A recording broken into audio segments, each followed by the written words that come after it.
जलपोस्ट live streaming video and photography की ओर से बस मेरा प्यार भरा अभिनंदन। और आज हम एक बार फिर से यहाँ पर बीके पर हैं और बीके का मतलब है ब्रह्मा कुमारी राजयोग सेंटर पर। और आज जब साल का जो शुरुआत हो रहा है उसके साथ हम दीदी जी के साथ जो साल है उसकी शुरुआत करेंगे, फिर उसके बाद कुछ बातें करते चलेंगे और ये साल कैसे बीतेगा, क्या करना है, क्या होगा, यही सब बात कुछ करेंगे। और यही ऊपर वाले से आशीष मांगेंगे कि ये जो साल है हर एक इंसान के लिए फलदायक हो और इसमें कोई भी जैसे दिल पे चोट ना पहुँचे और परिवार की रक्षा बना रहे। हालांकि जो संसार है उसका नियम ही अलग है, कभी कभी क्या हो जाता है हम कभी सोच भी नहीं पाते हैं। तो दीदी जी नमस्ते, कैसे हैं आप? ओम शांति। ओम शांति। अच्छा दीदी जी, आप सबसे पहले हमें ये बताइए कि ये जो बीके है ब्रह्म कुमारी राजयोग सेंटर, इसका मतलब क्या है और ये कहाँ से शुरू हुआ? ब्रह्मा कुमारी शब्द जो है ना जी, ये पहले भी किसी ने क्वेश्चन पूछा कि दीदी ब्रह्मा कुमारी ही क्यों रखा, ब्रह्मा कुमार क्यों नहीं रखा। हाँ जी।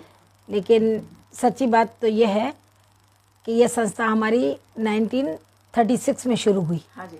हनुमान स्वामी जी अमेरिका से आपको राम राम जी कह रहे हैं। ओम शांति, राम राम। हाँ जी, हाँ जी।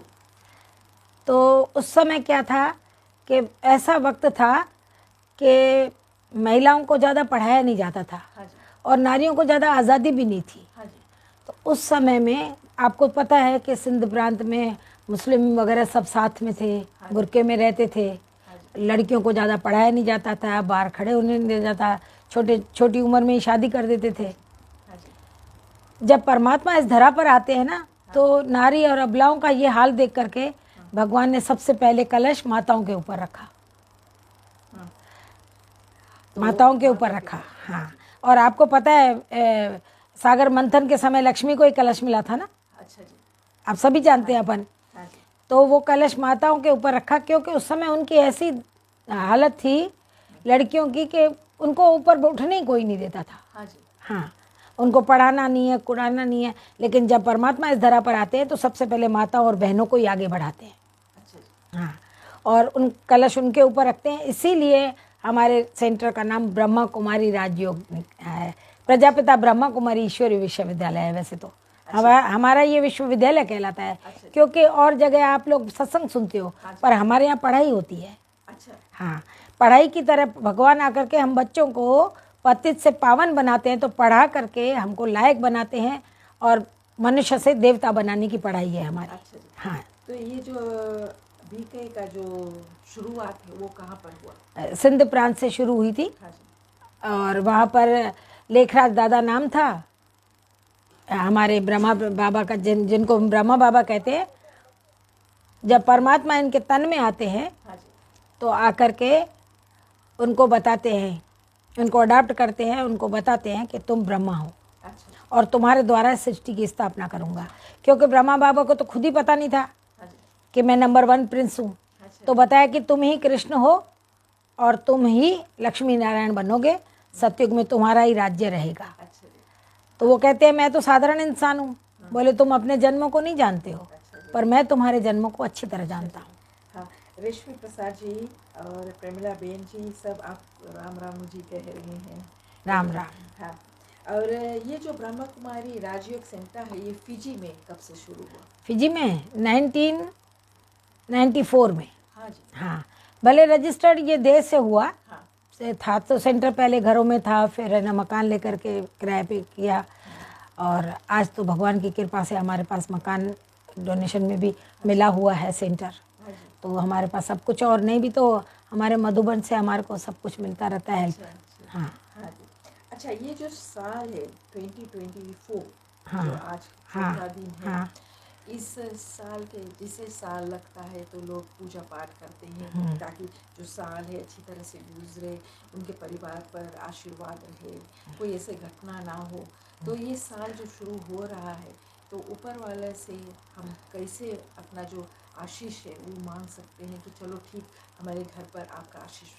देखो, जो साल नया गया, जी जो एक साल गया जी 23, 23 उसमें बहुतों ने बहुत नुकसान हुआ होगा। जी जी कोरोना के कारण और परिस्थितियों के कारण, बीमारी के कारण कईयों ने अपने अपने को भी खोया होगा, कईयों ने पैसे को खोया होगा, कईयों ने सगे संबंधियों को खोया होगा। हाँ जी लेकिन जो भी हुआ नुकसान, जी लेकिन उससे हमें उसको याद करके रोना नहीं है, हाँ जी उससे सीख लेनी है। क्योंकि जो नुकसान पहले हुआ उसकी भरपाई तो अब कर नहीं सकते हो, लेकिन नए साल को आगे बढ़ाने के लिए उन बातों को फुल स्टॉप, हाँ जी। एक ही शब्द में बोलो तो उन बातों को फुल स्टॉप लगा करके आगे बढ़ो। जो गया सो गया साल गया तो गया, उससे सीखो कुछ, कि जो भी नुकसान हुआ उससे सीखो। हाँ जी क्योंकि जो भी हो गया वो हो गया ना, उसको तो फुल स्टॉप लगाना पड़ेगा, उसको लेकर के बैठो। अब नए साल की शुरुआत करें उससे पहले हमें सोचना है कि भाई जिस तरह से बैंक में पैसा रखते हैं, बैंक बैलेंस बना के रखते हो कि नहीं रखते हो? रखते हो ना। इसी तरह से इस साल हमें सबसे ज़्यादा बैंक बैलेंस क्या करना है? अपना मनोबल। हाँ अगर हमारा मनोबल है तो हम हर परिस्थिति से बाहर निकल जाएंगे। अच्छा जी क्योंकि जब तक आत्मविश्वास, अपना विल पावर नहीं है तो हम कोई भी कार्य नहीं कर सकेंगे। तो उस साल से ये सीखो कि जो गंवाया सो गंवाया, पर अब मनोबल को स्टॉक करें, क्योंकि सबसे ज़्यादा साइलेंस की शक्ति बहुत बढ़ाती है। इस साल में ज़्यादा फालतू बोलना नहीं है, जो ज़रूरी काम है वो करने हैं।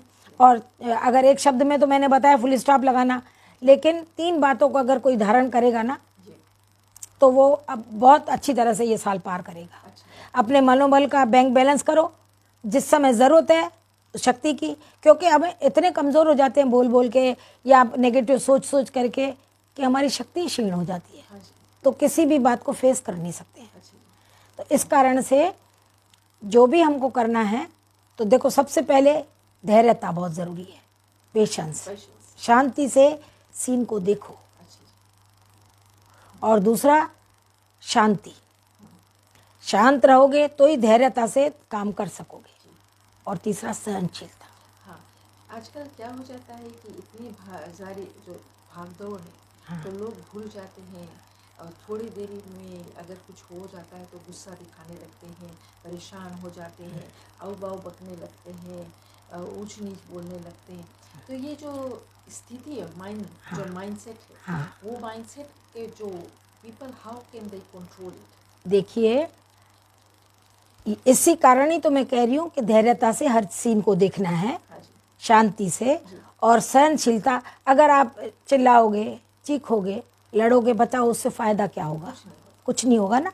तो इसीलिए परमात्मा हम बच्चों को बताते हैं कि बच्चे धैर्यता रखो और अपनी स्थिति डाउन नहीं करो, हाँ जी अपनी सीट पे सेट रहो।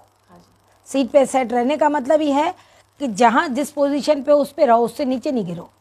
हाँ, चाहे उस लेकिन क्या होता है कि यहाँ हम ऊपर चढ़ते तो नहीं, उल्टा नीचे कोई भी किसने कुछ गाली दे दी, अरे गाली दी, उसने गाली दी, हमने ली ही नहीं। क्या बात, अगर आपने मुझे गाली दी हाँ जी तो मैंने नहीं ली, तो गाली किसके पास गई? हाँ जी वापस उसी के पास जाएगी। आपने मुझे गिफ्ट दिया, मैंने नहीं लिया, आपके पास आएगा ना। हाँ जी अब मुझे कोई जबरदस्ती गिफ्ट देगा, मैं कहूँगी मुझे नहीं चाहिए ना। हाँ तो जो गाली उसने दी, हाँ पहली बात तो गाली क्यों दी, और दी तो हमने ली नहीं। और दूसरी बात, अगर कोई हमारे को कुछ अनबन कह रहा है, अगर सचमुच हमारे में वो कमी है हाँ जी तो हमें अपनी कमी को सुधार देना चाहिए, अच्छा जी बिल्कुल सुधार देना चाहिए। और उसमें ईगो आता है कि नहीं, अरे तुम समझते हो हमारी कमी, गलती है, गलती मान लो। और मान लो आप में गलती नहीं है, जानबूझ के कोई आपको सता रहा है, हाँ जी तो फिर है ना बोल बोल के चला जाएगा। आप साइलेंस की शक्ति रखो। अच्छा जी हाँ, हम चुप जितना रहेंगे ना, आखिर वो सोचेगा कि मैंने इतना बोला, ये डीठ तो सुनते ही नहीं है, चला जाएगा। उसमें क्या होगा, उसका भी भला, बोल बोल के चुप हो गया, हम भी बोले वो भी बोले, काम कहाँ तक बात चलेगी, बढ़ती ही जाएगी ना। अच्छा जी और तो बढ़ाओ नहीं। बढ़ाओ नहीं हाँ तो कहते हैं कि जब और मैंने तो साधारण सा बताया ना कि अगर कोई मुझे गाली देता है, मैंने ली नहीं, तो गाली उसकी उसके पास गई, हमारा क्या गया? अच्छा हम अपनी ज़ुबान क्यों खराब करें? उसने गाली दी, मैं भी गाली दूँ, क्या फ़ायदा? तो कुछ फर्क नहीं पड़ता, कुछ फ़र्क नहीं पड़ा ना। हाँ जी तो भगवान के बच्चे हम कहलाते हैं। हम तो अपने आप को ऐसे नहीं कहते साधु संत के बच्चे हैं, हमारा गुरु है, हम भगवान के बच्चे हैं। हाँ जी अभी तक तो क्या था, भगवान और भक्त में दूरी थी, जी क्योंकि भगवान वहाँ, भक्त नीचे चरणों में। जी लेकिन बाबा जब आते हैं इस धरा पर, हम बच्चों को कहते हैं तुम मेरे सिकीलदे बच्चे हो, मेरे साथ साथ। मेरे साथ साथ।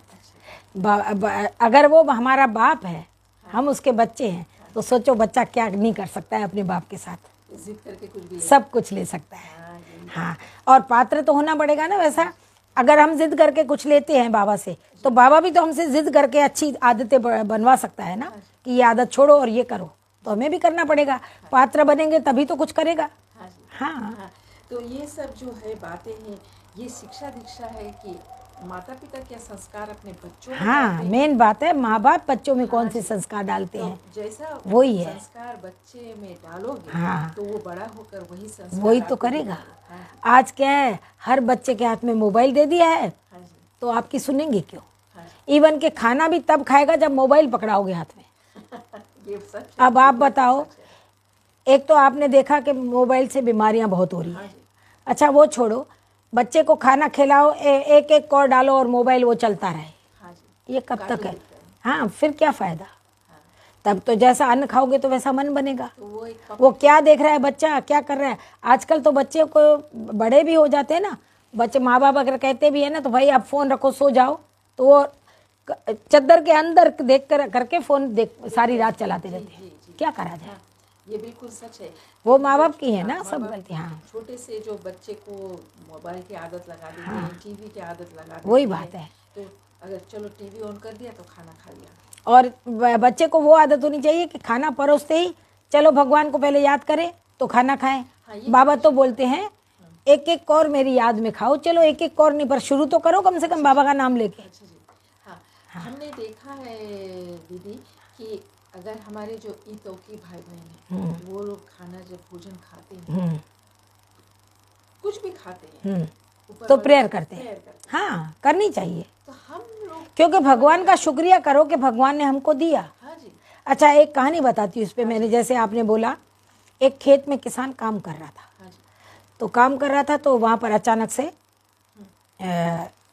आया पंडित। उसने बोला कि क्या कर रहे हो आप? साधु वेश में कोई साधु आया। बोले क्या कर रहे हो? बोले कि मैं काम कर रहा हूँ। तो बोले कि मेरे को भोजन खिलाओगे? बोले हाँ ज़रूर। उसके पास भोजन था और उसने उसको परोस दिया।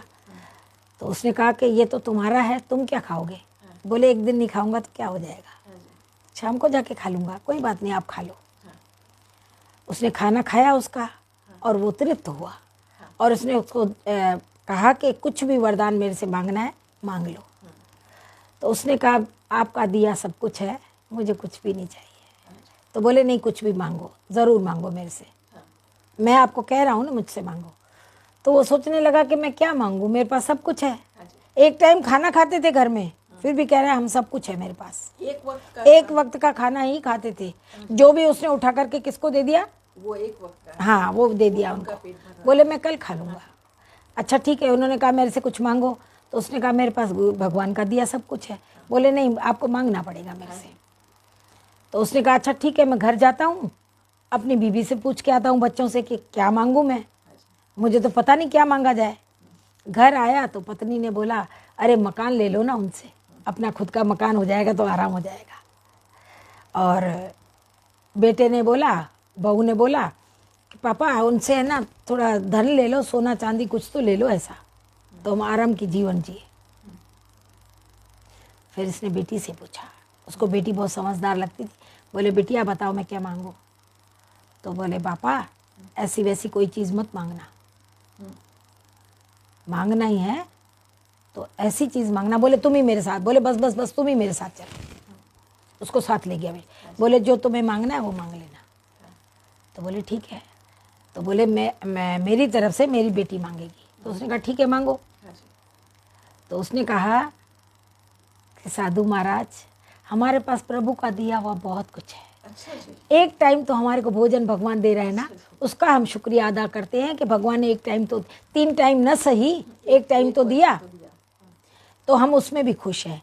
पर है ना अगर कभी 3 दिन में एक टाइम मिल गया तो भी हम शुक्रिया करेंगे भगवान का कि 3 दिन में एक बार भी तो दिया तो सही।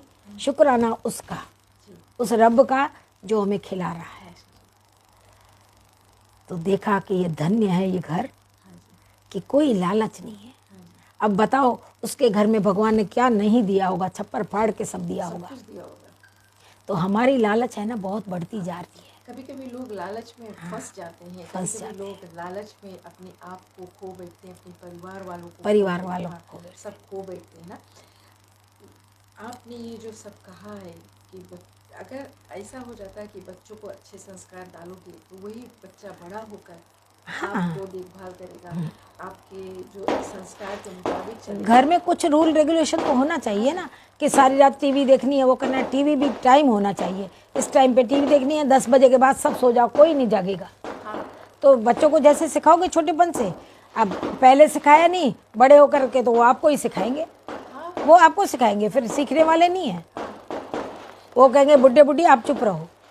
हाँ, उनका कोई रिस्पेक्ट नहीं, कोई रेस्पेक्ट नहीं रहेगा। कभी कभी क्या हो जाता है, जब माँ बाप जो बूढ़े हो जाते हैं तो बच्चे उनका केयर नहीं करते हैं।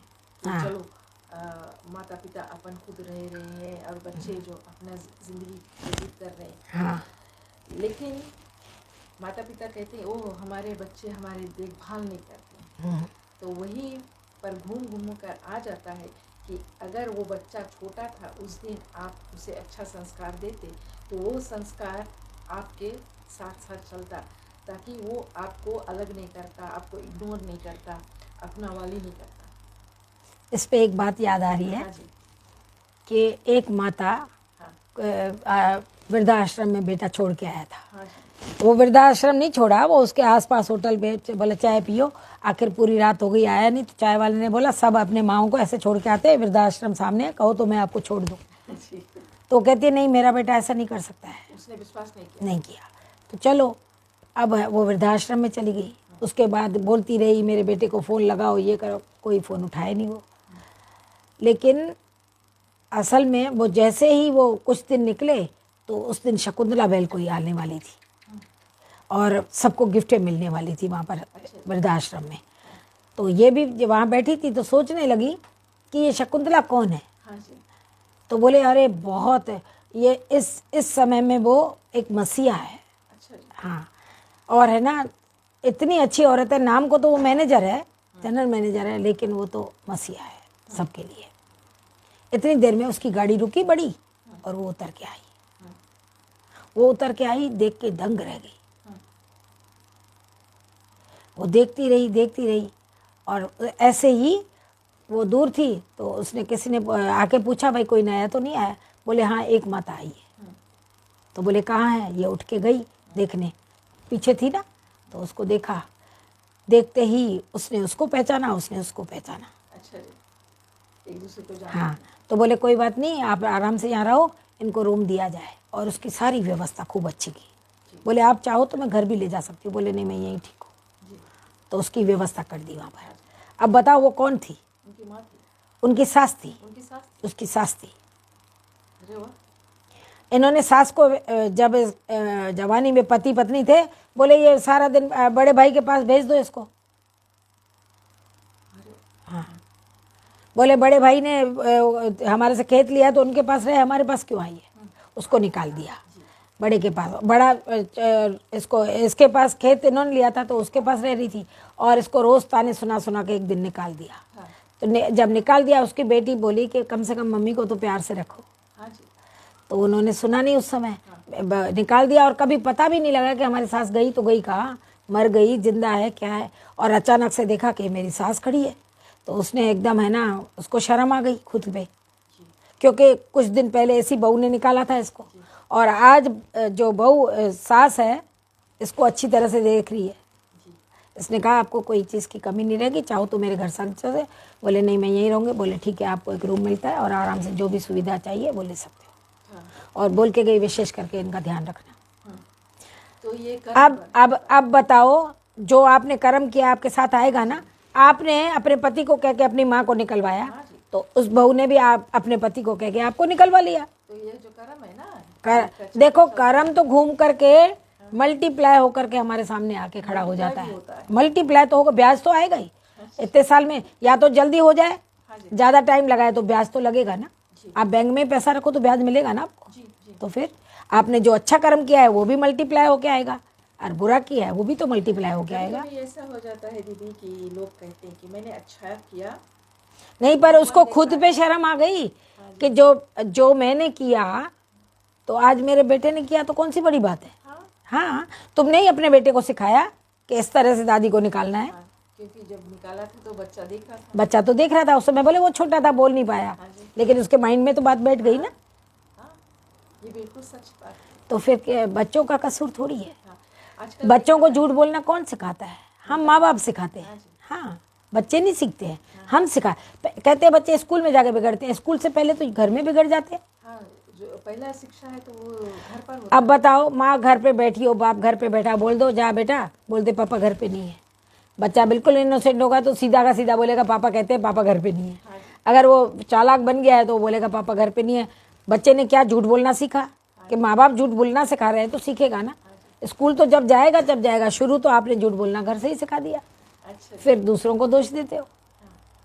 तो ये जो है संस्कार है ये घर से ही शुरू होता घर से ही शुरू होते हैं। और घर से कैसा, घर में जैसा, जिस घर में पूजा पाठ होती है, छोटा बच्चा होता है तो भी स्कूल जाते हैं तब बेटा थोड़ा भगवान के हाथ जोड़ के जाना। तो छोटा है तो हाथ जोड़ के जा, और बड़ा है तो थोड़ा हनुमान चालीसा पढ़ो, कुछ भी जो मंत्र कहो बाबा को याद करके जा, 2 मिनट बैठ के मेडिटेशन कर। हाँ, आजकल देखा जाए कि अगर कहीं पूजा पाठ में भी जाया जाए, रामायण में भी जाया जाए, तो जितने भी महिलाएं जाते हैं, पुरुष जाते हैं, अपने बच्चों को लेकर नहीं जाते। तो बच्चे जाना ही नहीं चाहते हैं।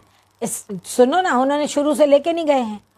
पहले से लेके गए होते तो वो सुनते, और अब ले जाना चाहेंगे तो बच्चे वहां जाकर के क्या करेंगे? आएंगे नहीं। बिकॉज जब जाते हैं तो खुद बैठते हैं, पूजा पाठ जैसे खत्म हो जाता है। अच्छा, रामायण में क्या है बताओ? आपने अभी रामायण की बात करी, तो रामायण में क्या है? रामायण जो है, रामायण ऐसी एक वो है, रामायण का जो काव्य है वो है कि उसमें जीवन जीने की कला है उसमें सिर्फ। अगर रामायण सुन करके राम जैसे नहीं बने, रामायण सुन करके भरत जैसे नहीं बने, तो फिर रामायण सुनने से क्या फायदा? उन्होंने तो अपने रिश्तों को बहुत सुंदरता से निभाया है।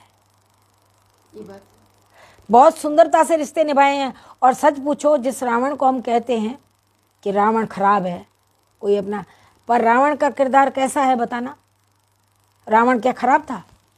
रावण अगर खराब रहता तो सीता वहां पर बैठी नहीं रहती ना।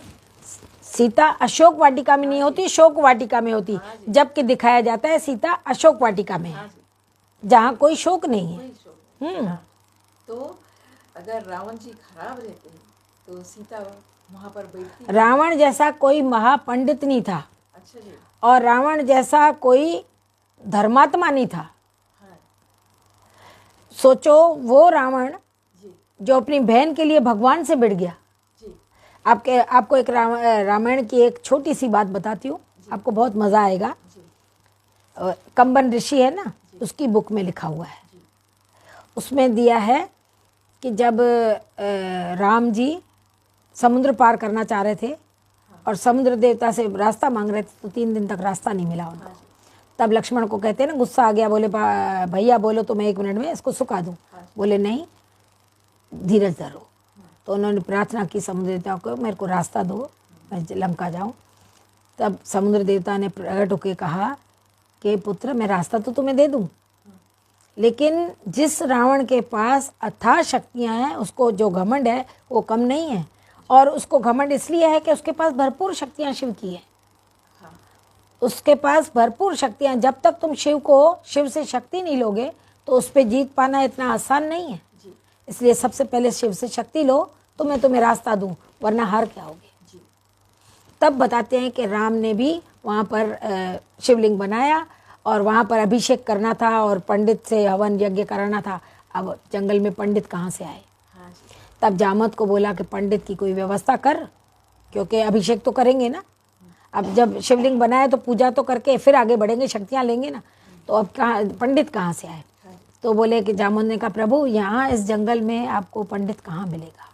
यहाँ तो जीव जानवर ये हो है, तो पंडित कहाँ से मिलेगा? तब बोले कि एक है, मुस्कुरा के बोले पर क्या? बोले हमारा दुश्मन है। बोले कौन? बोले रावण। वो क्योंकि चारों वेदों का ज्ञाता है और उसके पास फुल नॉलेज है हाँ जी, और आपके लायक एक पंडित वही है, हाँ जी, पर वो आएगा। बोले अगर आएगा तो उसको बुला लाओ, उससे हवन करा लूँ। तो बोले ठीक है मैं जा रहा हूँ। तो गया। तो जब रावण ने सुना कि जामवंत आया है, तो रावण को पता चला जामवंत आया, तो उसने कहा आदर सत्कार से उनको अंदर लेकर आ जाए, क्योंकि ये मेरे पिताजी के दोस्त का बेटा है, हाँ जी, इस बहाने मेरा भी दोस्त हुआ, हाँ जी, तो इनको अंदर लाइए। तो जामवंत को बड़े आसन दे करके बिठाया, क्या हो आदर सत्कार किया। बोले बताओ जामवंत कैसे आना हुआ। तो उसने कहा कि मेरे प्रभु है ना, हवन करना चाह रहे हैं, अभिषेक, तो एक पंडित की ज़रूरत थी, आचार्य की। तो मैं सोच रहा था आपसे बढ़कर तो कोई बड़ा पंडित है नहीं यहाँ पर। तो बोले वो तुम्हारा प्रभु कौन है। हाँ जी, तो वो मुस्कुरा दिया। तो बोले कौन है बताओ ना। बोले श्री राम जी। जी, तो बोले लंका पे जीत पाना चाहते हैं इसलिए हवन कर रहे हैं। हाँ जी, तो उसने कहा हाँ। हाँ, सच कहा। हाँ। तो उसने कहा ठीक है मैं ज़रूर आऊँगा। हाँ, उसने मान लिया उसका न्योता।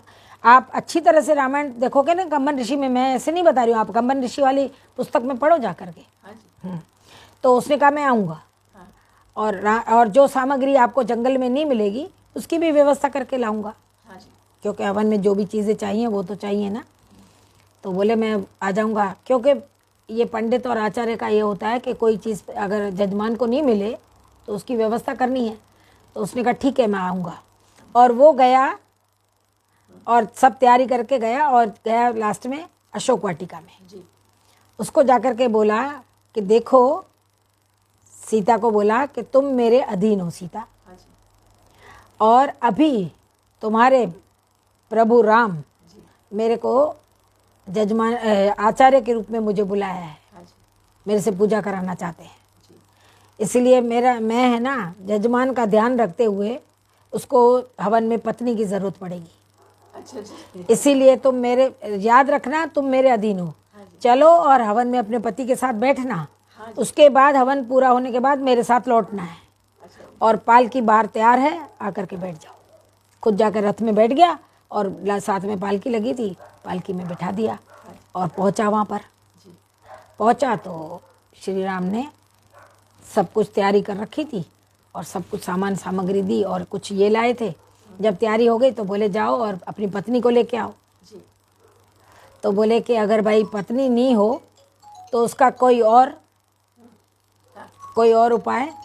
हाँ, तब है ना उसने कहा कि अगर पत्नी अगर नहीं हो तो उसके जगह कुछ और कर सकते हैं। तो बोले ऐसा तो है नहीं कि आप अयोध्या में छोड़ के आए हो, पत्नी तो अपने साथ लाए थे, हाँ जी, नहीं होती तो बात अलग है। हाँ, तब उसने कहा कि जाओ बाहर और सीता को आदर सत्कार के साथ अंदर ले आओ, अच्छा, और हवन में बिठाओ। हाँ जी, तो लक्ष्मण जामवंत सब गए, सीता माता को बड़े प्यार से अंदर लेके आए। और दुश्मनी अपनी जगह थी और ये पूजा जो है वो अपनी तो मैं वही तो कह रही हूँ, हाँ जी, कम से कम उस रावण को 10 सिर दिखाए हैं, वो दिख रहे हैं ना सबको रावण। हाँ जी, आज के रावण का तो पता ही नहीं चल रहा है कि अंदर क्या है और बाहर क्या है। हाँ जी, हाँ, हाँ, आपके मुख के ऊपर इतना बड़ा- ऊपर से तो आपका मुखड़ा क्या है, शरीफों का, हाँ, हाँ, हाँ, और अंदर रावण भरा है। हाँ जी, तो आज के रावण का तो कुछ पता नहीं चला, लेकिन उस रावण के 10 से दिख रहे हैं ना दूर से कम से कम। जी, तब उसने कहा कि सीता बैठी, हवन यज्ञ पूरा हुआ, सारी पूजा पाठ हो गया। उसके बाद उन्होंने, आपको तो पता है जब पंडित को बुलाते हैं तो हमें प्रणाम भी करना पड़ता है, तो दोनों ने उठ करके उनको प्रणाम किया, जी, रावण को, जी, लंकेश को। जी, दोनों ने पंडित को उठ करके प्रणाम किया। तो उसको बोला अखंड सौभाग्यवती भव। सीता को बोला, दिया वहाँ। सीता को बोला अखंड सौभाग्यवती भव। और राम जी को क्या बोला, बोले कि लंका विजयी भव, तो बोल दिया, लंका विजयी भव। वो जान गए थे। अब आप बताओ, हाँ जी, उसने अपनी मतलब अपनी लंका को खुद हार करके उनको विजयी बना दिया, अपनी बर्बादी को खुद ही हाँ मोल दिया। क्योंकि उस समय जो काम करने आया है वो पंडित है, जी, अपनी मर्यादा के अनुसार उसने जो वरदान देना चाहिए वो दिया। हाँ जी, तो श्री राम ने बोला कि आपने अपना काम कर दिया, अब बताओ मैं आपको दक्षिणा क्या दूं। दक्षिणा तो देते हैं ना, पंडित बुलाओगे सीधा सामान दक्षिणा अपन देते हैं ना, तो बोले आपको दक्षिणा क्या दो, जो मांगोगे मुंह मांगा मिलेगा। तो रावण ने बोला जो मांगूंगा वो दोगे? बोले हाँ। बोलो मांगो। तो सब जने बड़े आश्चर्य में हो गए, जामवंत, सारी हनुमान, लक्ष्मण सब परेशान हो गए कि ये क्या कर दिया श्री राम ने। अब ये बोलेगा कि आप वापस लौट जाओ अयोध्या, तो ऐसा तो ठीक नहीं किया इन्होंने। मन ही मन में सब घबरा रहे थे, ये क्या हो गया। तो रावण ने बोला कि मेरी ये इच्छा है, मुझे ये दो दक्षिणा में कि जब इस आचार्य, इस पंडित के प्राण तन से निकले तब जजमान सामने खड़ा हो। अच्छी तरह सुनना। जब ये आचार्य, ये ब्राह्मण, ये पंडित इस दुनिया से जाए तो जजमान सामने खड़ा हो। ये जजमान सामने खड़ा हो मीन्स राम जी सामने खड़ा हो। अच्छा जी। तो उन्होंने कहा, डायरेक्टली कहा कि तुम्हारे ही हाथ से मेरा, वो सब दिख गया उनको। हाँ जी। अब आप बताओ रावण कहाँ बुरा था? रावण कहाँ बुरा था? नहीं था। तो ऐसे जगह जगह रामायण जो करते हो आप, तो मैं कहती हूँ उससे सीखते क्या है? रावण से सीखने की बहुत बातें हैं उन्हें तो। रावण की बर्बादी, या रावण को कोई मार सकता था अगर विभीषण नहीं बताता कि इनके नाभि में वो लगाओ तीर। वो कितनी बार सक्सेस गए क्या राम जी? नहीं गए ना। जब विभीषण घर का भेदी लंका डाले तभी तो बोला जाता है ना। तो उनके जो भाई है वही उनके, अगर ये भेद नहीं बताते तभी रावण ने बोला ना कि मेरे को तो आप मार नहीं सकते, ये तो आपके साथ लक्ष्मण जैसा भाई था, इस कारण से तुम्हारी जीत हुई। सही बात है ना। लक्ष्मण जैसा भाई था तो यहाँ तक आया था ना। अगर मेरे साथ लक्ष्मण जैसा भाई होता तो आप मुझे मार सकते थे क्या? छू भी नहीं पाता। हाँ।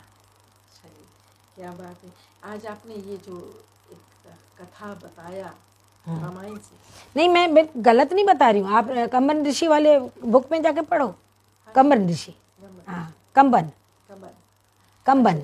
तो ये जो आपने कहा कि एक भाई है जो आपको हेल्प कर रहा है, एक भाई जो आपके अगेंस्ट जा रहा है, तो यही आजकल यही हो रहा है कलयुग में। जमीन के पीछे लड़ते हैं, हाँ सब बात पे, हाँ। हैं। और वहाँ पर एक भाई को सिर्फ वनवास मिला, सारे के सारे त्याग पे खड़े हो गए। भरत कहाँ चला गया बताओ? भरत ने क्या किया, शत्रुघ्न ने क्या किया, लक्ष्मण ने क्या किया? हर एक ने अपनी अपनी तरह से त्याग किया। हर एक ने, कोई सबने कोई सुख भोगे क्या उसके पीछे? किसी भाई ने सुख नहीं भोगा। घर में माताओं ने भी कुछ ने, सब एकजुट थे ना। जितने तकलीफ राम जी 14 वर्ष काटे, हाँ उसी तरह लक्ष्मण जी भी रहे, हाँ सभी रहे। इसीलिए तो बड़े प्यार से 14 साल निकल गए एक दूसरे के सहारे। हाँ जी। हाँ। तो ये सब जो है एक्चुअली में जो हम रामायण से सीखते हैं, तो जो यहाँ पर रामायण जो पढ़ा जाता है तो वो बहुत नहीं तो ये कहावत भी तो है ना, घर का बेदी लंका डाहे। यही तो हुआ ना, लंका को डालने वाला तो विभीषण निकला। भले उसने सच किया, लेकिन मैं कह रही हूँ मैंने तो वो बना ना।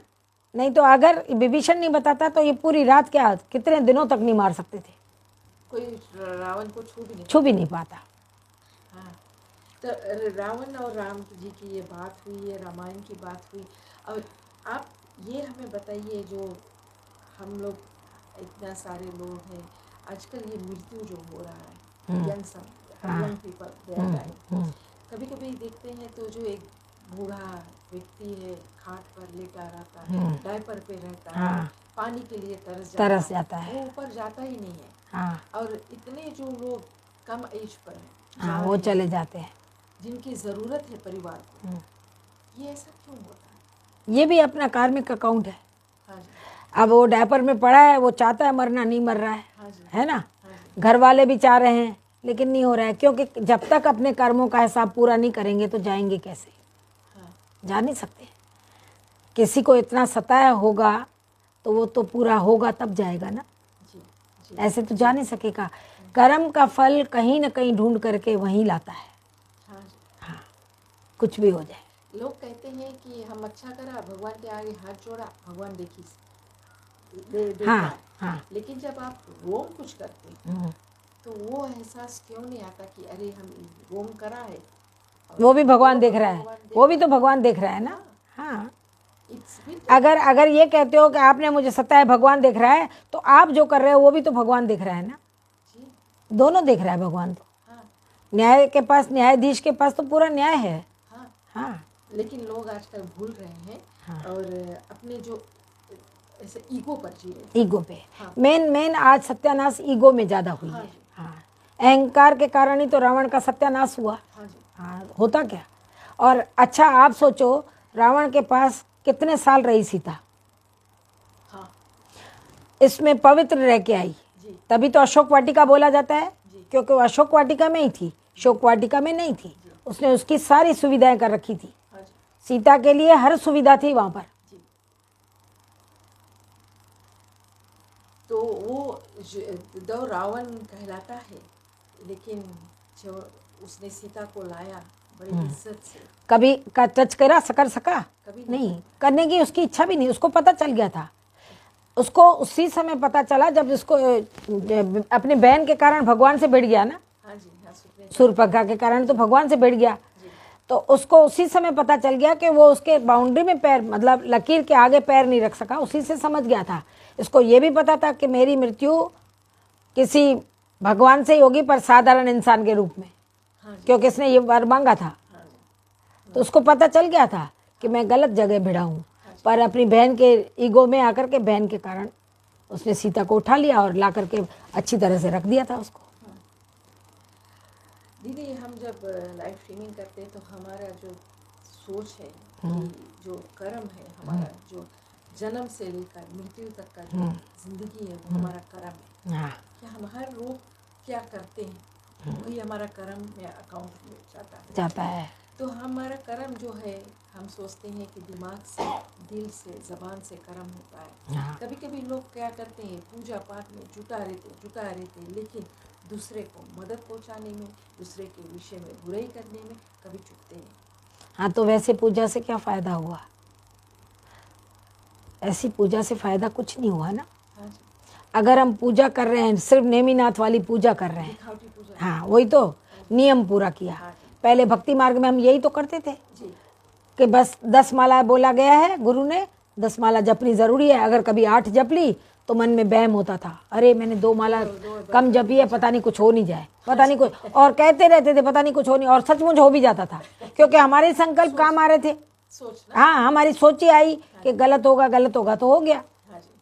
लेकिन अब परमात्मा जब आते हैं, अपना बच्चा बनाते हैं, तो हमें कोई डर नहीं रहता है। अभी नहीं किया, थोड़ी देर में अच्छा कोई पुण्य का काम कर लो। मेडिटेशन करने का मतलब ही क्या होता है? बाबा कहते हैं ना, ज्ञान अलग है, योग अलग है। ज्ञान से समझ आती है, और योग जो करते हैं, मेडिटेशन जो करते हैं, उससे विकर्म विनाश होते हैं। मीन्स जो हमने पाप किए हैं ना, वो खत्म होते हैं, उम्र बढ़ती है और मन को शांति मिलती है। हाँ, धैर्यता। तो आजकल किसके पास शांति है? आज के जो भी भगवान के पथ पर चलता है, मेडिटेशन करता है, तो मन शांत होता है। बाकी पूजा पाठ करके और फिर झगड़ा, पूजा करके अभी उठ करके किसी से झगड़ा कर रहे हैं, तो मेडिटेशन क्या किया फिर आपने? मेडिटेशन के बाद तो किसी से जोर से भी नहीं बोल सकते, क्योंकि दिमाग में बाबा की यादें होती हैं, तो किसी से लड़ कैसे सकोगे? वो बल्कि लड़ रहा होता है ना, तो मन में इतनी शांति होती है कि बाबा इस पे रहम करो, उसको शांति दिलाओ। उस पे दया आती है, सामने वाले पे गुस्सा कैसे आएगा? तो आपका मतलब बाबा से कनेक्शन तो जुड़ा ही नहीं। सिर्फ नेमीनाथ वाली पूजा पाठ कर ली, जो टास्क मीन्स रिचुअल कर लिया बस। अभी जैसे रिचुअल कर लेते हैं, जैसे अभी दिया जला लिया, माला जप ली, ढोकल कर दिया, गीता के श्लोक पढ़ लिए, बस हो गया। हनुमान चालीसा कर लिया, शिव चालीसा कर लिया, हो गया काम। कितने लोग हनुमान चालीसा पढ़ते हैं लेकिन उसके मतलब नहीं समझ पाते। मैं वही तो कह रही हूँ, एक एक शब्द को, हनुमान चालीसा के एक एक शब्द को पढ़ो, इतना आनंद आता है, मन खुश हो जाता है। मैं जब बाबा की नहीं बनी, भक्ति मार्ग में भी थी ना, तो जैसे ही शुरू होता था ना, जय हनुमान ज्ञान गुण सागर, मन करता था शांति से बैठ के ये पूरा सुन लूँ पहले। और सुनते सुनते ही तो अपने आप याद हो गया ना। हाँ, हमारे इधर घर के पास 5 बजे रोज बजता था और मैं 5 बजे से पहले उठ जाती थी और इतना सुकून मिलता था कि सब छोड़ के पहले मैं सीढ़ी में बैठ जाती थी, ये पूरा सुनती थी। पूरा सुनने के बाद फिर जाके अपने नाना धोना काम करना, क्योंकि इतना सुंदर लगता था कि शांति से एक एक शब्द को समझते थे ना। जी जी जी। और ये जो है कि पूजा पाठ है, ये हमारे जो जिंदगी से पहिया है साथ साथ चल रहा है, लेकिन हमारा कर्म भी एक और पहिया है जो हमारे साथ। हाँ बिल्कुल। हाँ, तो ये दोनों बराबर होना चाहिए, बराबर होना चाहिए, बैलेंस होना चाहिए। और क्योंकि देखो कोई भी काम करो, रूल एंड रेगुलेशन साथ होना चाहिए ना, लॉ एंड लव। ऐसे थोड़ी बच्चे को प्यार करो लॉ कुछ सिखाओ नहीं, तो सिखाना भी पड़ता है, प्यार भी देना पड़ता है। और प्यार और मोह में भी फर्क है। प्यार आप सबके साथ कर सकते हो, हाँ, और मोह तो ऐसा है कि आपको रुलाएगा। मोह तो अंधा मोह होता है ना। बस ये मेरे किसी पड़ोसी का बच्चा गिरा तो हमें उतना दुख होगा, पर अपना बच्चा गिरेगा तो कैसे दौड़ के भागोगे। तो प्राणी चले जाएंगे। हाँ, इक्वल नहीं है ना, इक्वल नहीं है ना, आपका बेटा है, हाँ, दूसरे का बेटा, तो इसीलिए तो अटैचमेंट है ना। सतयुग में ऐसी बातें होती नहीं थी। सतयुग में सब सुखी थे, हर एक अपने हाल में मस्त थे, कोई दुख का नाम निशान, क्योंकि वहाँ प्योरिटी थी ना। मेन बात है अभी प्योरिटी भंग हुई है ना, इंसान पवित्र नहीं है ना मन से पवित्र है, न शरीर से पवित्र है, किसी भी चीज से पवित्र नहीं है। काम क्रोध लोभ मोह अहंकार ने इतना डेरा डाला है हर एक के मन में कि पूछो मत। कभी कभी लोग औधा पर बैठे रहते हैं, एक औधा पर लेकर बैठे रहते हैं, तो वो जो नीचे वाले ग्रास रूट लेवल के लोग होते हैं, उनको ऐसे नीचा दिखाना चाहते हैं, उनको ऐसे एटीट्यूड अपना शो करते हैं कि चलो भाई वो स्लेव है। एंड लेकिन करके जो हमारे हिंदुस्तानी कौम में होता है कि अगर एक औधा मिला तुम्हें तो नीचे वाले के दबा कर रखोगे, एकदम टेंशन दो दे। औधा मिला है तो उसका सदुपयोग करो, उससे अच्छे कार्य करो। हाँ जी। गिरे हुए को ऊपर उठाओ। हाँ जी। उसका सदुपयोग करो। हाँ जी। औधे का मतलब आज औधा है, कल पटकेंगे उठा करके कुर्सी छूट छिन जाएगी, फिर क्या रहा, फिर तो कुछ नहीं रहा। तो लोग क्यों समझ नहीं पाते। यही तो बात है ना, हमारे बाबा वही बातें हम बच्चों को पढ़ाते हैं कि बस कैसे मनुष्य, हम देवता थे ना, सनातन देवी देवता धर्म के थे, तभी तो हम मंदिरों में जाते हैं। हाँ जी। हमारा प्रूफ है ना, हम सनातन देवी देवता धर्म के थे, इसीलिए कृष्ण के, राम के, इसके उसके मंदिर में जाते हैं। क्योंकि अगर हम क्रिश्चियन होते तो चर्च में जाते, हम मुस्लिम होते तो दरगाह में जाते, हम सिख होते तो गुरुद्वारे में जाते, हम मंदिर में जा रहे हैं तो इससे सिद्ध है कि हम सनातन देवी देवता धर्म के हैं और थे भी। लेकिन आज आकर के हम खुद को सिर्फ हिंदू कह देते हैं। हिंदुस्तान में रहने वाला हिंदू थोड़ी हो। हिंदुस्तानी का जो अस्तित्व है, हाँ, क्या है?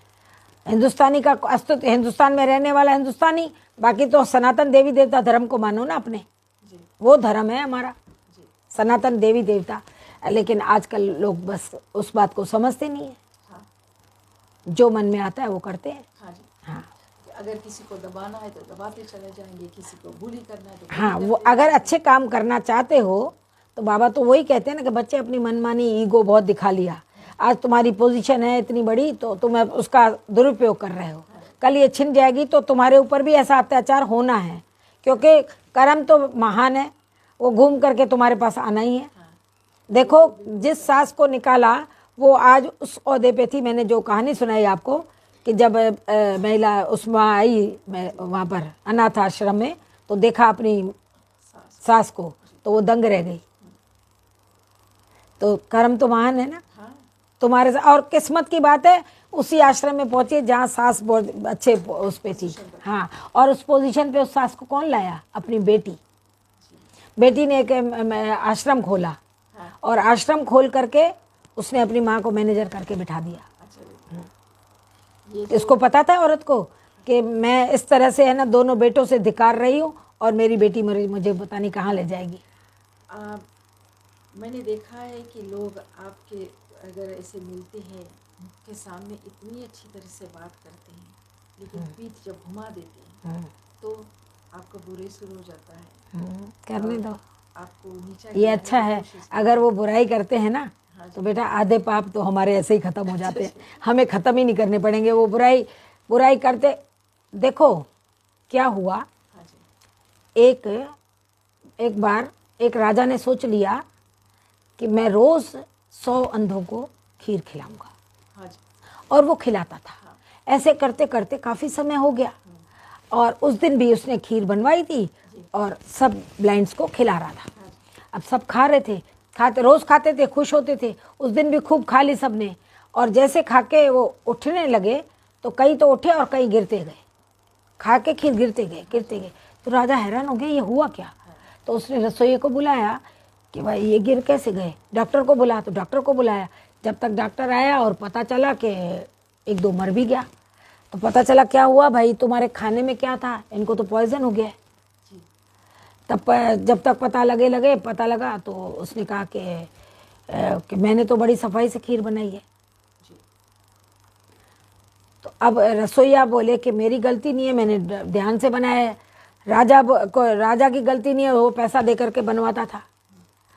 अब क्या हुआ, वहां से एक बाज निकला जिसके मुंह में सांप था और बाज ने, ये खीर खुली थी ना, तो बाज निकला तो सांप के मुंह से वो जहर नीचे गिर गया खीर में। अब उसमें से ऐसे तो नहीं है उसमें से कुछ छिपकली निकली या सांप निकला, वो तो नहीं, उसमें गिर गया। अब है ना, अब बताओ कि ये पाप चढ़े तो चढ़े किस पे? पता लगाया। अब राजा ने क्या किया, वो निकल गया घर से। राजा घर से निकल गया, सोचने लगा कि मैं है ना इतना बड़ा पाप किया है, इतने लोग मर गए हैं ना, तो मैं है ना जब तक इसका प्रायश्चित नहीं करूँगा तब तक मैं घर नहीं लौटूंगा। राजा निकल गया और चलते चलते जंगल में पहुँचा। जंगल में पहुँचा तो एक रात होने लगी, उस समय लाइटें नहीं होती थी। तो उसने एक कबीले में सब लोग बैठे थे, पी खा रहे थे। तो उनसे कहा यहाँ पर कोई रहने का स्थान मिलेगा सिर्फ रात भर? तो बोले आगे जाओ, भाई बहन है वहाँ पर। वो भाई बहन है ना, हर एक को पनाह देते रहते हैं और वो बहुत धर्मात्मा है, वो आपको रख लेंगे। तो इसने जाकर के उस दरवाज़ा खटखटाया, उन्होंने खोला, भाई बहनों ने। तो दरवाज़ा खोला तो भाई ने कहा कि भाई कुछ काम है? तो बोले मैं क्या एक रात रह सकता हूँ क्या? मेरे को एक रात रहने की, सुबह जैसे ही उजाला होगा मैं चला जाऊँगा। तो उसने कहा अतिथि देवो भव, आइए। अंदर बहन को बोला कि इनके सोने की व्यवस्था करो और बोले कुछ खाओ, बोले खाना नहीं खाना है। उसने कहा, उसने यही सोच रखा था कि कुछ भी हो जाए मैं खाना नहीं खाऊंगा, और उसने खाना नहीं खाया। तो उसने कहा नहीं मुझे खाना नहीं चाहिए, मैं सोऊंगा बस। उसको बिस्तर लगा के दिया, वो सो गया। अब सुबह भाई, हरदम बहन उठती थी 5 बजे, उठ जाती 5 बजे से पहले उठ जाती थी और उठ करके पूजा पाठ करती, मेडिटेशन करती और उसके बाद आकर के वो खाना वाना बना के अपने भाई को 6:30 बजे भेज देती थी, क्योंकि 7 बजे उसको ड्यूटी पे जाना होता था। तो उसने उस दिन क्या हुआ कि बहन है ना हरदम भाई को जैसे मेडिटेशन से उठती आके जगाती थी कि उठो तैयार हो जाओ, और खुद खाना बनाती थी। तो भाई ने देखा 5:30 बज गई, मेरी बहन मेरे को जगाने नहीं आई, क्या हुआ? तो ये उठ के आया, बोले आज तो मेहमान है, वो भी भूखा जाएगा क्या घर से? तो मेरी बहन को क्या हो गया, अभी तक मैं वो पूजा में बैठी है तो बैठी है, उठी नहीं रही है। तो उसको बड़ा आश्चर्य लगा। आखिर बहन 15-20 मिनट के बाद उठ के आई। तो उसने कहा बहन आपको तो पता है कि मेरे को ऑफिस जाना है और मेहमान क्या भूखा चला जाएगा? बोले नहीं। बोले इतनी देर कैसे लगाई? बोले वहाँ पर अदालत चल रही थी। तो बोले कि अदालत कौन सी चल रही थी? तो बोले वहाँ पर क्या हुआ, एक राजा था जो अंधों को, उस देश का नाम लिया जिस देश का था राजा, वो उस देश के राजा 100 अंधों को रोज़ खीर खिलाता था। पूरे गांव के वो सभी अंधों को खीर खिलाता था। लेकिन आज है ना उसमें से कई जने मर गए और कई को बचा नहीं पाया, और इसीलिए प्रायश्चित करने के लिए वो घर से निकल गया। पता लगा रहा है कि मैंने कौन सा पाप किया भाई, क्यों मेरे साथ ये पाप हुआ, उस बारे में। और है ना, तो बोले कि आज की सभा को यहीं छोड़ दिया। अब पूछ रहे हैं कि बताओ, अब बाज है ना लेके जा रहा था और सांप का उसमें वो जहर गिरा, तो अब ये राजा को ये तो पता नहीं चला कि बाज गिरा, वो तो ये लड़की से पता चला। तो राजा ने को बड़ी इंटरेस्टिंग बात लगी कि उस गांव का मैं ही राजा हूँ और अंधे मेरे हाथ से मरे हैं, अब क्या करे? तो अब इसको ये बात बड़ी वो लगी कि अब मैं पता लगाऊं कि ये लड़की। उसने कहा आज की सभा को यहीं रोका जाए, भगवान ने बोला। उन्होंने भगवान से पूछा भाई आखिर ये सजा किसको दें, क्योंकि कसूर तो राजा का भी नहीं है, कसूर रसोइये का भी नहीं है, कसूर बास का भी नहीं है, बाज तो अपना आहार ले रहा था जी और कसूर सांप का भी नहीं है। उसके मुंह से पीक निकल गई, उसको जोर से पकड़ रखा था। हाँ जी अब ये आखिर किसको ये सजा या ये पाप किस पे छोड़ा जाए? तो भगवान ने कहा कि कल इसका फैसला करेंगे। कब करेंगे? कल करेंगे। अब कल का, अब इसको लगी लालच। जो आया था अतिथि, उसने कहा कि भैया क्या मैं एक रात और रुक सकता हूँ? तो उनका फैसला सुनना। हाँ, उसको फैसला सुनना था। तो उसने, भाई ने कहा कोई बात नहीं। तो ये बोला मैं अभी तो जा रहा हूँ पर मैं रात रुक सकता हूँ। तो बोले ज़रूर। तो इधर उधर घूम घाम के इसका भाई चला गया काम पे, लड़की अपने काम पे, और आगे शाम का समय जैसे भाई आया ये भी आ गया और ये इसको दिया, बोले खाना खा लो। बोले मेरा व्रत है, मैं नहीं खा सकता। उसको बहुत बोला भाई कुछ तो खाओ, बोले नहीं मैं पानी पीऊँगा सिर्फ। वो पी करके सो गया। अब जैसे ही बहन 4 बजे उठी, पूजा पाठ कर रही थी, तो आज तो अपने टाइम पे उठ के आई और फटाफट खाना बनाई। तो जैसे ही भाई ने कहा कि आज तुम्हारे फैसले का क्या हुआ, तो ये यही तो सुनना चाह रहा था। तो ये भी उठ करके बैठ गया कि भाई मैं भी फैसला तो सुनूं।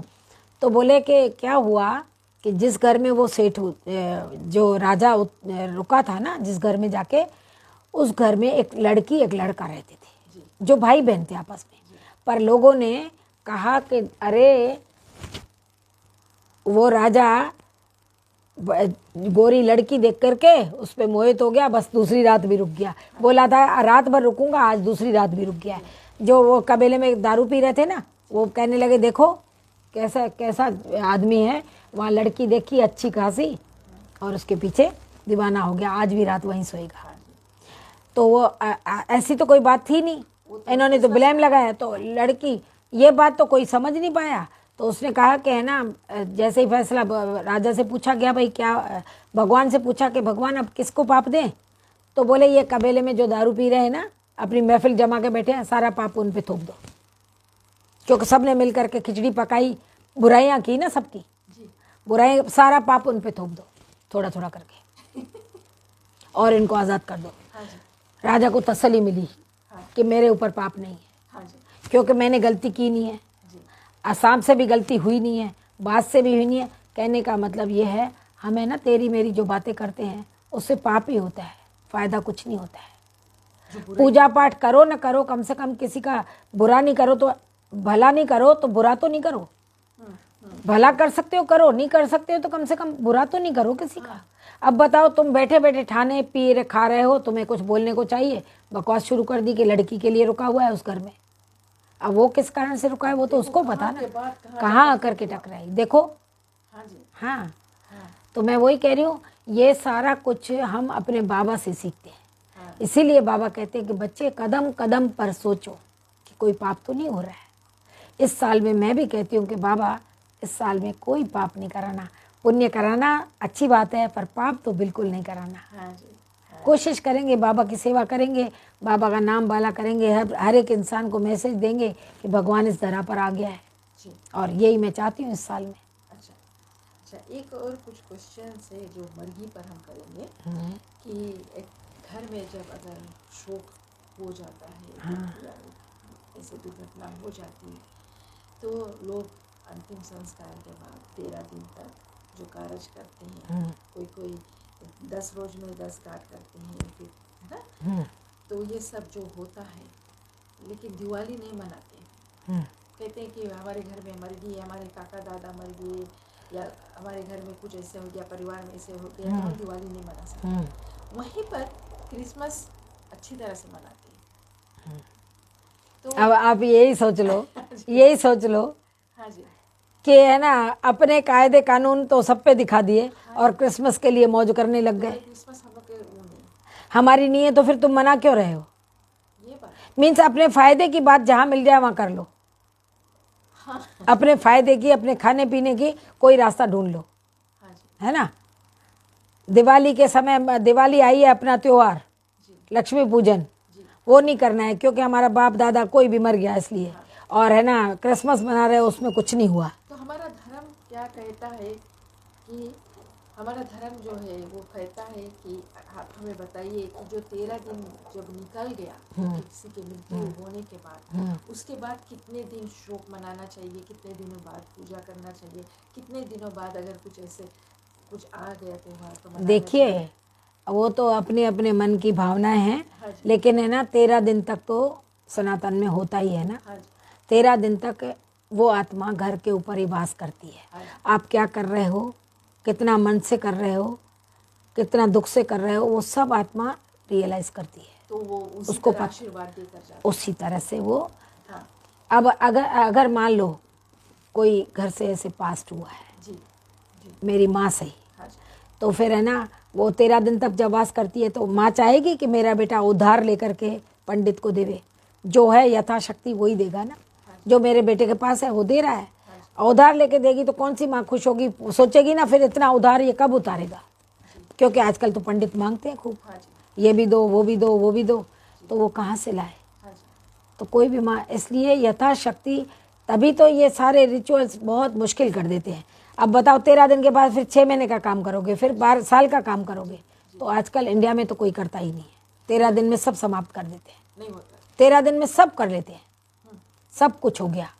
13 दिन पे ही आपने वर्षी भी कर लेते हैं, फिर दोबारा नहीं करनी पड़ती है Because cost है। पूरे साल में। बस 13 दिन कर दिया उतना बहुत है। अरे 13 दिन छोड़ो, आजकल तो 3 दिन कर लिया लोगों ने, हाँ जी 3 दिन कर लिया, 3 दिन में सब काम निपटा दो। जी सनातनी जी 3 दिन में सब काम करो, भले घर वाले 13 दिन करेंगे, गीता आप नहीं पढ़ते, पर 13 दिन में मेहमान वगैरह को सबको निपटा देते हैं, जी क्योंकि इतने दिन मेहमान रहते हैं तो घर में कुछ होता नहीं है ढंग से, जी तो इसलिए चले जाते हैं। तो बल्कि पूजा पाठ भी करते हैं, 13वां भी उसका करते हैं, 13 पे सब कर देते हैं, जी तो सब जगह शॉर्ट कर देते हैं।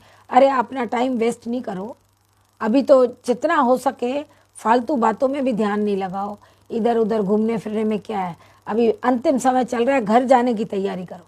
घर जाने की तैयारी का मतलब है परमात्मा के पास जाने की। अब सब जाने का समय सबका आ गया है, जी जो वापस रिटर्न जर्नी है, अब तो जाना है घर, अब घर जाना है, इसलिए तैयारी कर लो जल्दी से।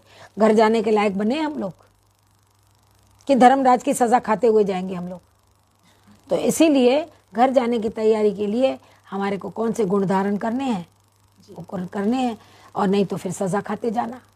अपने विकर्म विनाश नहीं किए हमने तो सज़ा खाते जाएंगे। तो क्यों ना बैठ करके परमात्मा के साथ मेडिटेशन करके अपने पाप भस्म करें, क्योंकि पाप तो हर इंसान ने किए हैं, किसी ने कम किसी ने ज़्यादा। जितने ज़्यादा किए हैं तो ज़्यादा मेडिटेशन पे ध्यान दो, और कनेक्शन जब तक भगवान से नहीं जुड़े तो वो मेडिटेशन किस काम का।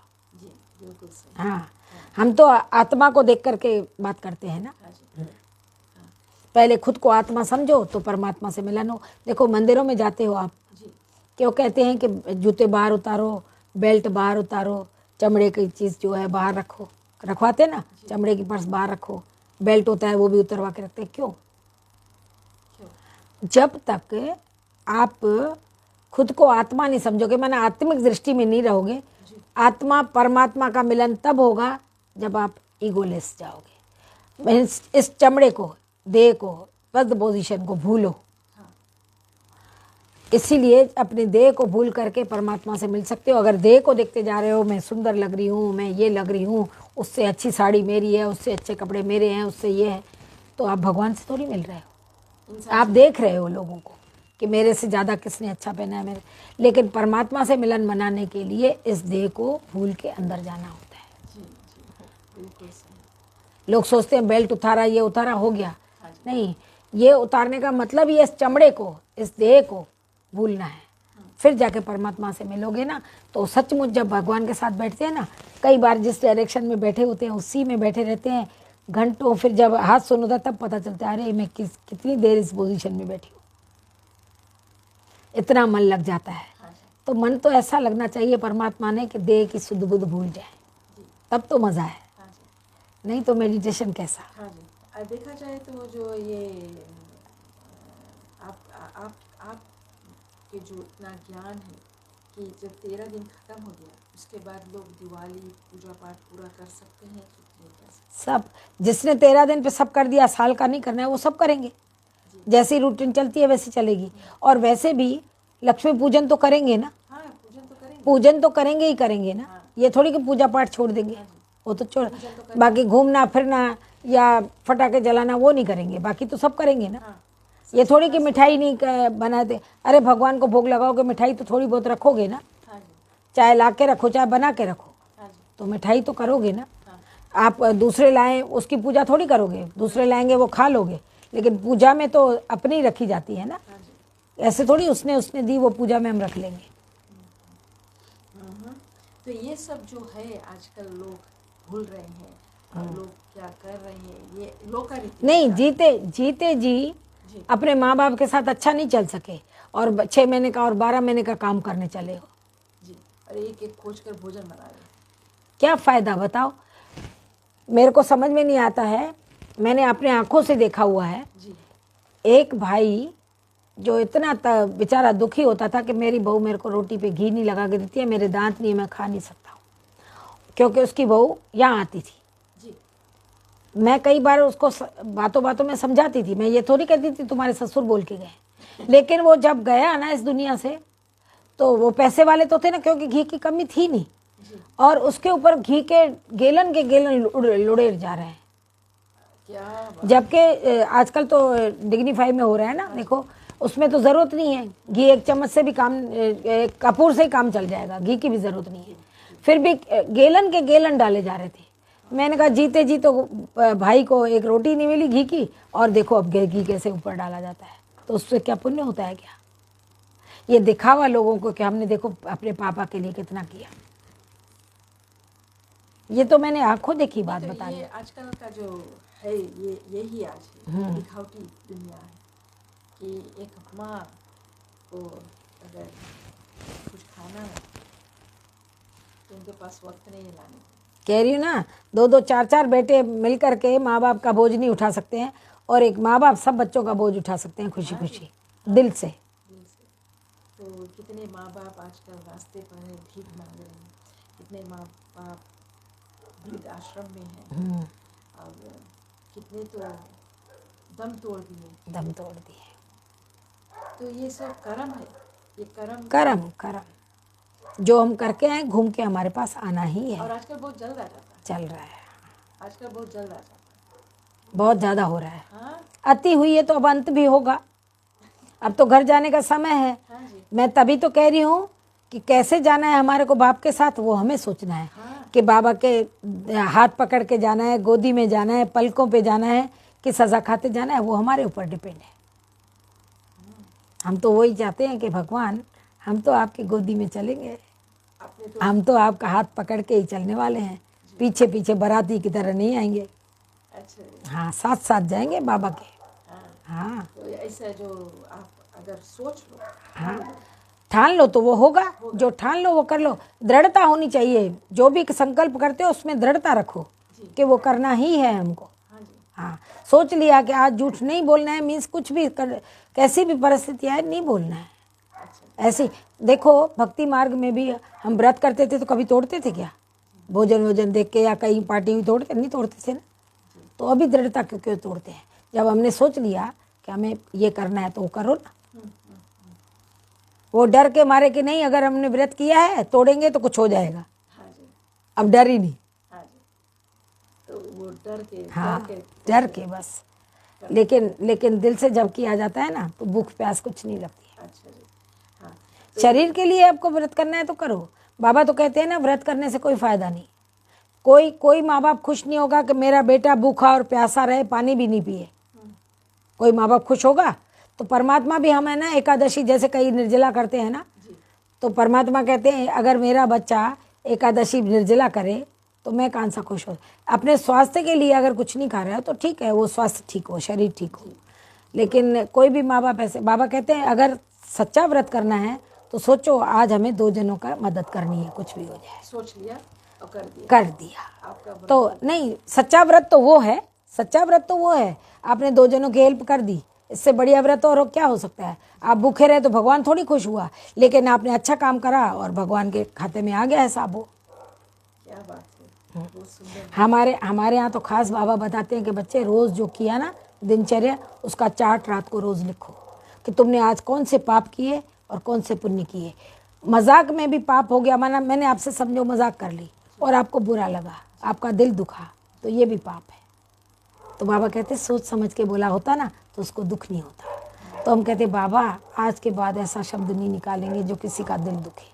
तो वही बाबा कहते हैं कि बच्चे रात को रोज़ चार्ट रखो कि हमसे ये गलती हुई, और बाप को सच बता दो, सुबह आपका आधा माफ़, दूसरे दिन फिर वही गलती नहीं करनी है, वो गलती नहीं। अगर वही गलती की तो फिर माफ़ी किस बात की मांगी? वो तो रिटर्न ये तो जानबूझ करके कहो और करो, कहो और करो, फिर तो कुछ फ़ायदा नहीं हुआ, फिर तो कोई माफ़ होना भी नहीं है हमारा कुछ। गलती करके हम उस पर अटेंशन रख के फिर वैसी गलती नहीं करते हैं, तभी तो पाप भस्म होंगे ना। क्या बात है, बहुत सुंदर बात आपने कहा कि भाई अगर फास्टिंग कर रहे हो तो कोई फायदा नहीं है, इंसानियत रखिए। वही मैं कह रही हूँ ना कि ऐसी फास्टिंग किस काम की ना। हाँ जी। तो ये जो एक आपने व्रत रखा है और भूख प्यास में आप सबको डांट रहे हो, टपक रहे हो, उसको पीटा उसको करा, तो ये व्रत किस काम का?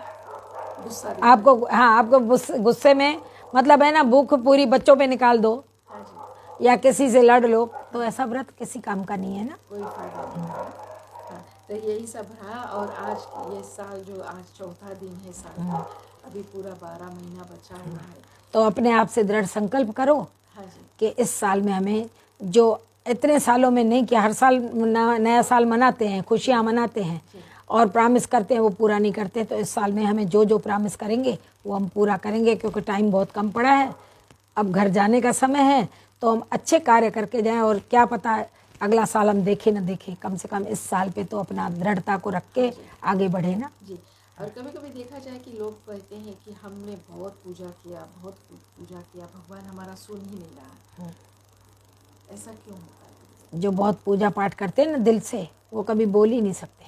जी, हमने दिखावे की पूजा करी, नेमीनाथ वाली पूजा, नियम करना है पूरा, बस टास्क मारना है। हाँ बस। अच्छा, तो ये अगर दिल से कोई, वो मैंने लड़की की बात बताई ना, उसने क्या कहा कि हम दिन में एक बार तो भगवान भोजन दे रहा है, हम शुक्रिया करते हैं, 3 टाइम ना सही, 1 टाइम सही, लेकिन भगवान अगर 3 दिन में 1 टाइम भी मिलेगा ना, तो भी हम उस परमात्मा का शुक्रिया करेंगे कि 3 दिन में भी दिया तो सही। हाँ इतना पेशेंस होना चाहिए। जी, हर एक छोटे छोटे बात थैंक यू। भगवान भी, हाँ भगवान भी हमारी परीक्षा लेता है कि हम कितने तक कर सकते हैं। उस परीक्षा में ही तो पास होना है। विघ्न तो आएंगे, माया वार करेगी, जी, लेकिन उससे कैसे आप पार करते हो वो बाबा देखना चाहता है ना। जी, बस ऊपर वाले के परिस्थिति आएगी, लेकिन आई है तो जाएगी भी ना, बैठी थोड़ी रहेगी। क्योंकि जो हाँ। ये जिंदगी है दुख सुख का दोनों दुख का सुख का, हाँ दुख सुख का खेल है। हाँ जी, हाँ। कभी सुख रहेगा कभी दुख हाँ, रहेगा ना। सुख ही सुख रहेगा तो मजा क्या है? दुख के बाद खुशी मिलती है तो उसका आनंद अलग होता है ना। हाँ स्ट्रगल के बाद। हाँ, स्ट्रगल के बाद मेन बात। हाँ जी। अच्छा, काफ़ी लोगों ने आपसे कहा, प्रमिला बेन ने कहा है कि वो यूएसए से आपके साथ जुड़ी हुई हैं। सरस्वती जी कहा वेरी नाइस, और शशि सिंह जी ने कहा जितनी भी बात आपने कहा वेरी ट्रू। विजय बेबी ने कहा नाइस। करीना जी कह रही है नमस्कारम, एब्सोल्युटली ट्रू, ऑसम से।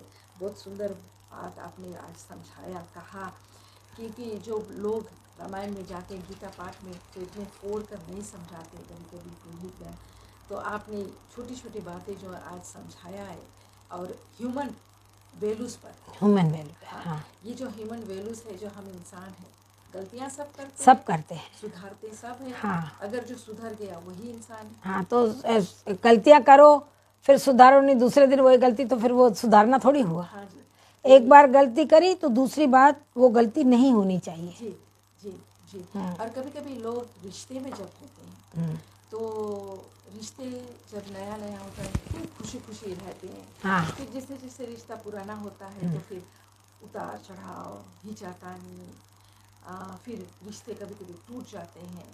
तो वो जब टूट जाते हैं तो लोग एक दूसरे के बुराई करने लगते हैं कि अरे उसने मेरे साथ ऐसा किया था, उसने ऐसा किया था।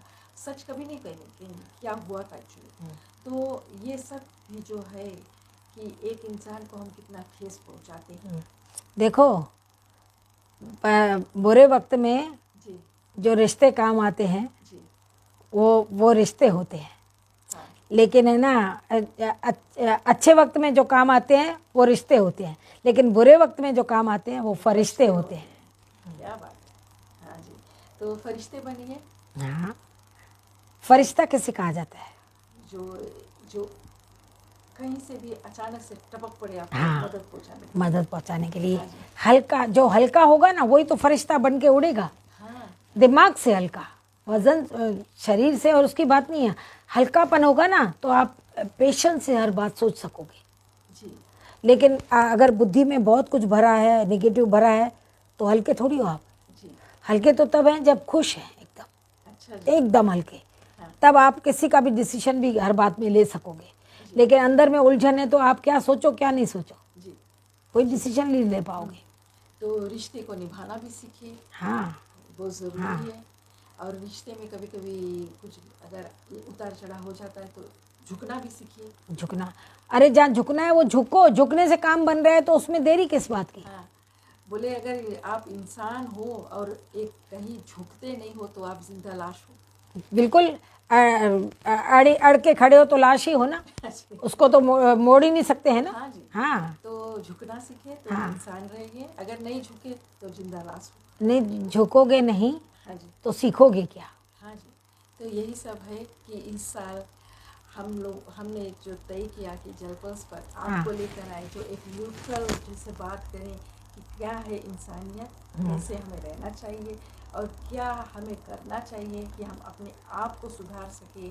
हमारे थ्रू जब आप अपने आप को सुधारोगे तो दूसरा भी सुधरेगा। तो इस तरह से जो ये साल है अच्छी तरह से व्यतीत हो, क्योंकि पिछले 2-3 साल से बहुत लोग ने सहा है कोविड के कारण। हाँ, मैं मानती हूँ ना कि अगले साल बहुतों ने खोया है सबको। किसी ने खोया है, किसी ने धन को खोया है, किसी ने शरीर खोया है, किसी ने अपने रिश्ते खोए हैं, किसी ने अपने प्रियजनों को खोया है। हाँ जी। तो ये जो उससे सीखो कि आगे हमें अब पर हर परिस्थिति में किस तरह से हैंडल करना है। तो 2021-2022 जो था साल, ये बहुत लोगों मुश्किल को निकला, मुश्किल हाँ। कर गया और बहुत से लोगों ने बहुत। और देखो ऐसे में जो सचमुच आत्म बल वाले थे ना वही टिक पाए, वही आगे चल पाए। और बाकी तो सब अभी तक भी दुख से उभर नहीं पाए हैं लोग, अभी तक भी उभर नहीं पाए हैं। सोचो तो नौकरी जो गई, हाँ, जो आज तक नौकरी अच्छी ढूंढ रहे हैं, कितने की जो घर पकड़ा ये गया, चिंता में तो क्योंकि खुद ही नेगेटिव सोच रहे हैं मुझे नौकरी नहीं मिलेगी, नौकरी। आपके संकल्प भी उल्टे चल रहे हैं तो वही होगा ना। हाँ जी। और जिन्होंने अपना मनोबल बना के रखा है उनका सब काम अच्छा हो रहा है।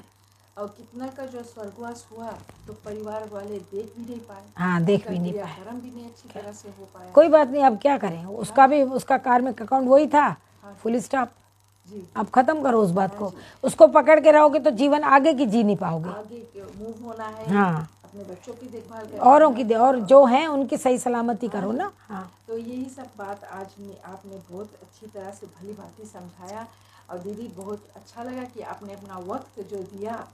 और आज काफ़ी लोग आपके बात को सुन रहे हैं और काफ़ी लोग आपके कमेंट्स भी दे रहे हैं। ये लोग मुझे जानते हैं, ये लोग नहीं देंगे, ये देश विदेश से जलपल्स के साथ आपके साथ जुड़े हुए हैं आज। तो यही कहना चाहेंगे कि हम फिर कहीं ना कहीं जल्द से जल्द थोड़े दिनों बाद आपको, हम सोच रहे हैं कि जैसे महीने में या 2 महीने में आपको एक बार लेकर आएँ, जो आप इंसानियत पर बात करें, ताकि जो आपकी बार शिवरात्रि आएगी ना जी। तो शिवरात्रि पे भी कुछ बोल सकते हैं। हाँ जी। क्योंकि शिवरात्रि में हम बताएंगे सबसे पहले कि परमात्मा कौन है। अच्छा जी। हाँ, अच्छा जी। शिवरात्रि। हाँ ओके। हाँ तो हाँ उस समय पर फिर से आपके इंटरव्यू से हम लेंगे, ताकि लोग जो हमारे जो दर्शक है जलपल्स परिवार हम कहते हैं उन्हें सबको, तो वो कुछ ना कुछ सीखे, उनसे कुछ अच्छी बातें हम भी सीखे और आपसे कुछ सीखे। तो बहुत बहुत धन्यवाद, आपने अपना वक्त जो दिया। और हम बहुत स्वादिष्ट भोजन भी किए यहाँ पर। आपको वो तो बाबा का है, मेरा कुछ नहीं, बाबा का। धन्यवाद देना चाहिए। बनाने वाले भी बाबा, खिलाने वाले भी बाबा। हाँ। कभी कभी ऐसा हो जाता है कि हमारे जो हर वक्त जो लाइव स्ट्रीमिंग चलता है तो हम वेजिटेरियन रहते हैं ना, और जब तक हम एक अंतिम संस्कार में रहते हैं तो भोजन नहीं करते हैं, नमक भी नहीं खाते, क्योंकि मृतक शरीर के आसपास भी घूमते। तो ये सब हम प्रिकॉशन लेते, तो कभी कभी महीना गुजर जाते तो हम गोश मांस नहीं खाते हैं ना, तो ऐसा हो जाता है। तो आज बहुत अच्छा लगा आपके साथ मैंने भोजन किया। And very very much appreciated कि आपने अपना वक्त निकाला। करीना जी को बहुत धन्यवाद, आप हमारे साथ जुड़े। मुझे भी खुशी है, आपने भी तो टाइम निकाला। और हाँ मैं जी। हाँ और ऐसे ऐसे बात जो होता है कि हमारे जरिए कई लोग कुछ ना कुछ सीख लेते हैं। हाँ सीख लेते हैं। तो वो बहुत अच्छा लगता है कि चलो कुछ तो सीखे कुछ लोग, है ना, जो हम नहीं जानते थे या आपने बताया, लोगों ने सुना, तो ये भी बहुत अच्छी बात है कि हमारे ज़रिए कुछ लोग सीख रहे हैं। तो आपको हम धन्यवाद देना चाहेंगे। ओम शांति। ओम शांति।